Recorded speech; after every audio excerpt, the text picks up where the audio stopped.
श्री योग वशिष्ठ महारामायण के आधार पर मैं आपको कुछ संकेत देना चाहता हूँ। वो अपना अपना ज्ञान से मिला लेना। और ये ज्ञान मुझे 2002 के अंदर पुस्तक मिली थी और आज 2026 हो गया। तो लॉकडाउन के अंदर जो क्लियर हुआ था वो मैं आपको आज स्पष्ट कर देता हूँ। ये बहुत बड़ी बात है अपने आप में। इस बात को जो जान लेता है उसकी यात्रा फिर उस टाइप के ग्रंथों में और उस टाइप के संतों में उसकी श्रद्धा हो जाती है। तो उसका काम शीघ्र बनाने के लिए जो लोग पहले से लगे हुए हैं, चाहे किसी भी गुरु को, किसी भी धर्म को मानने वाले हो, किसी भी संप्रदाय को, पंथ को, मजहब को मानने वाले हो, ये संसार की उत्पत्ति कैसे हुई है इस बात को ठीक से समझ लो कि संसार की उत्पत्ति कैसे हुई है। और फिर आपने ये भी सुना है कि संसार सपना है, ये भी सुना है कि संसार मिथ्या है, और फिर ये भी सुना है कि संसार है ही नहीं। तो इस बारे में आपको मैं बिल्कुल क्लियरली ये बता दूं कि ये प्रकृति का कार्य है संसार, और ये उस स्वरूप में जो उत्थान हुआ है मैं हूँ का, उसने ये आगे देखा है। तो इसके अंदर जो भी हुआ है आपकी आत्मा में ही प्रकट हुआ है। और उस प्रकट में प्रकट क्या चीज़ हो सकती है? और आत्मा के सिवाय आत्मा और आत्मा तो होती नहीं, वही आत्मा है और उसके सिवाय कुछ नहीं है। और जो दिखने में भ्रम से भाषित हो रहा है कि कोई मैं हूँ या जगत है, ये भ्रम के कारण दिखता है। स्वप्न का उदाहरण इसके अंदर बिल्कुल सटीक बैठता है।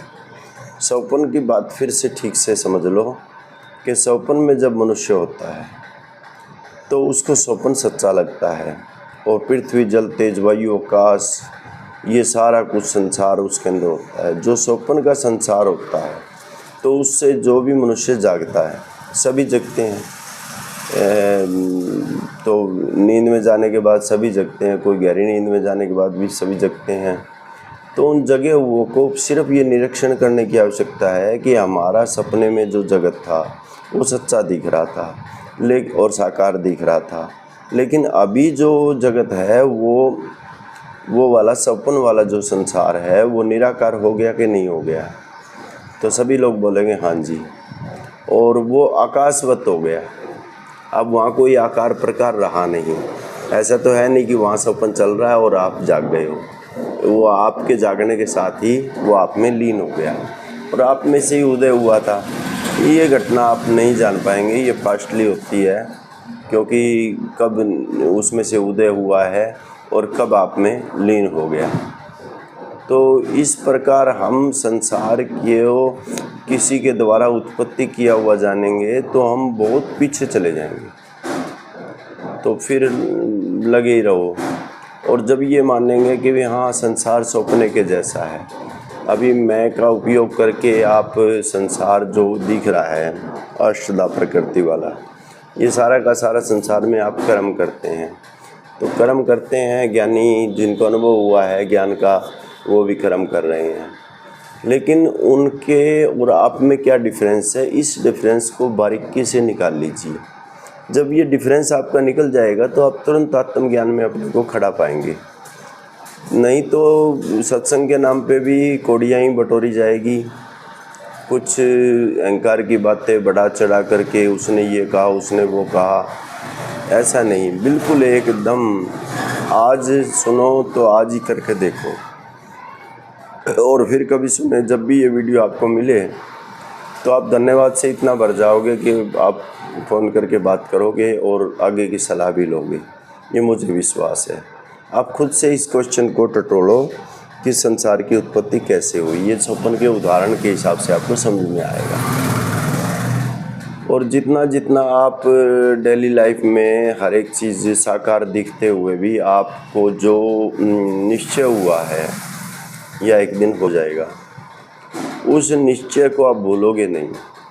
आप देखोगे संसार है, कार्य भी करोगे, सुख दुख के भागी भी आपका मन बनेगा, भूख प्यास भी लगेगी और अपने ढंग से आप चलोगे, अहम का भी उपयोग करोगे, सब चीज़ों का उपयोग करोगे और उसके अंदर आप ये पाओगे कि जगत कोई और वस्तु नहीं है, जगत ब्रह्म ही जगत हो गया। दिख रहा था, अब दिखता नहीं है।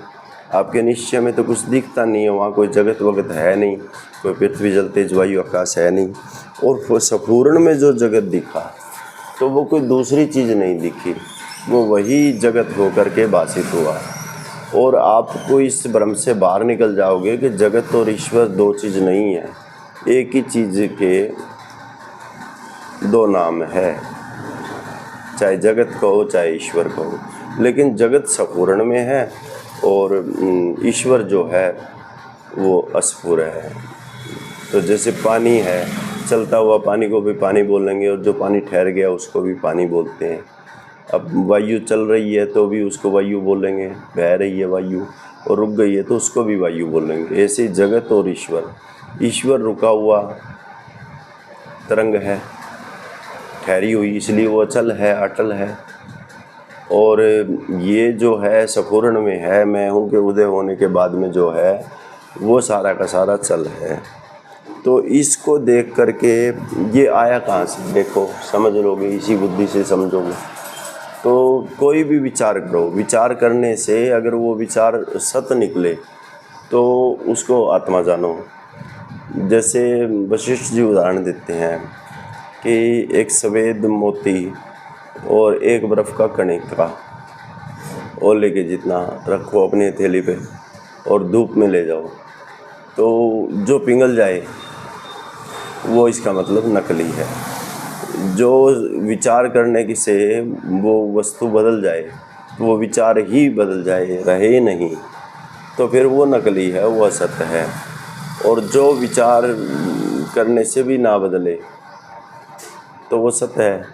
तो उसी सत्य के लिए नानक जी भी बोले, आज सत्य जुगाद सत्य है भी सत्य, नानक वैसे भी सत्य। तो जगत के बदलने में आपको क्या दिक्कत है? अब आपको भ्रांति नहीं होनी चाहिए ये सत्संग सुन के कि जगत कोई और चीज़ है। ठीक है, आप क्रिया उस हिसाब से करोगे जैसे आप करते आए हो, लेकिन अंदर से आपकी भ्रांति चली जाएगी।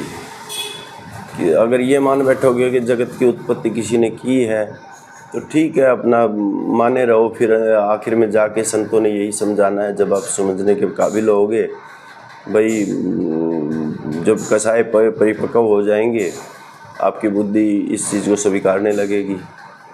तो आज ही इस बात को समझ लो, पहले इतना समय क्यों ख़राब करना। जगत का कारण कोई नहीं और ब्रह्म जो है अकर्ता है, परमात्मा अकर्ता है, वही आपका आत्मा है, मैं है। तो ये वाला जो मैं है उसके अंदर कर्ता अपने का भाव है, क्योंकि ये इससे जुड़ा हुआ अपने को जानता है। जब आपकी इसकी दूरी बन जाएगी तो एकदम अलग होने के कारण वो जो तुर्यातीत पद है उसमें जब आपकी गति हो जाएगी, तो जो मैं बात बता रहा हूँ वो आपको कई शास्त्रों में लिखी हुई मिलेगी पहले से। ऐसा नहीं है कि मैं बोल रहा हूँ अभी 2026 लगा हुआ है तो अभी बोल रहा हूँ, नहीं नहीं नहीं, वो आप 10,000 साल पहले वाले शास्त्र में भी वही बात लिखेगी। 20,000 20 करोड़ हज़ार साल पहले भी जो शास्त्र बने उनमें भी यही बात लिखेगी। थोड़ा फ़र्क हो जाता है अपना अपना अनुभव का, ज्ञानियों का बात कहने का, बाकी वही बात है। और इस टाइप के जो वेदांत के सत्संग है वो सुनने से शीघ्र आदमी पार हो जाता है। और ज्ञान के बिना मुक्ति नहीं है। जिसको भी मुक्त होना है संसार सागर से जितने जी, वो उसको ज्ञान की शरण आना ही पड़ता है। ठीक है, नमस्कार, प्रणाम।